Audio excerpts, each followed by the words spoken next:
This lecture discusses the principles of power, including its definition and categories classified by social psychologists, and this lecture will also demonstrate impacts of these powers and provide instances for better understanding. So, firstly, the definition of power is believed to be the ability to determine or change the action of other people. The need for a sense of power in each individual is one of the most primary forces in human life and society.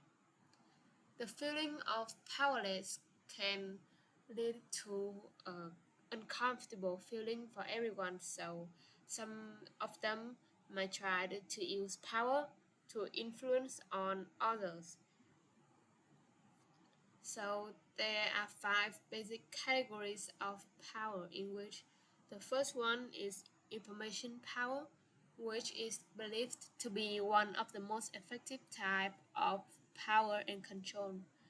The person who have the information that everyone wants and needs but do not have is in a position of information power. Having information increases a person's own sense of power, and they can giving them to those who don't have, and um, in the results can manipulate them with that. For example, newspapers, magazines, online articles may not be accurate, but many readers still believe it because they don't have what kind of information that the newspaper or articles have. Secondly, reference power, which comes from the admiration or identification of individuals toward a specific figure. People with reference power can influence actions and behaviors of other people who admire them. Reference power can be used for good or evil purposes, so it is significant to be aware of those who have reference power. The third one is legitimate power, which stems from official positions of authority. Government, police officers, soldiers hold legitimate power over normal citizens. For example, the government decided to raise tax or to go to war, which most of the population may not agree but still obey. Uniforms and official positions give a look of legitimate power. For example, a, a ma- many individuals followed a researcher who's wearing uniforms. They follow the researcher's order. Um, and the fourth one is the expert power, come from specialized skill or knowledge.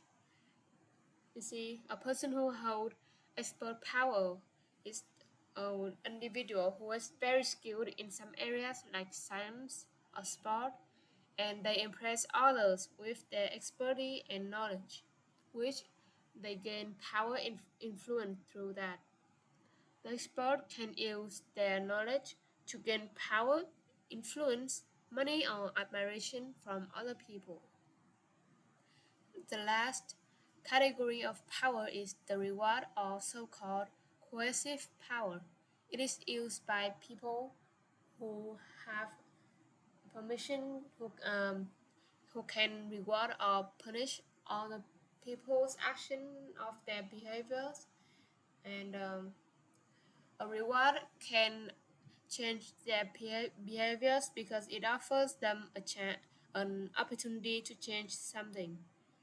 And in conclusion, power comes in many forms.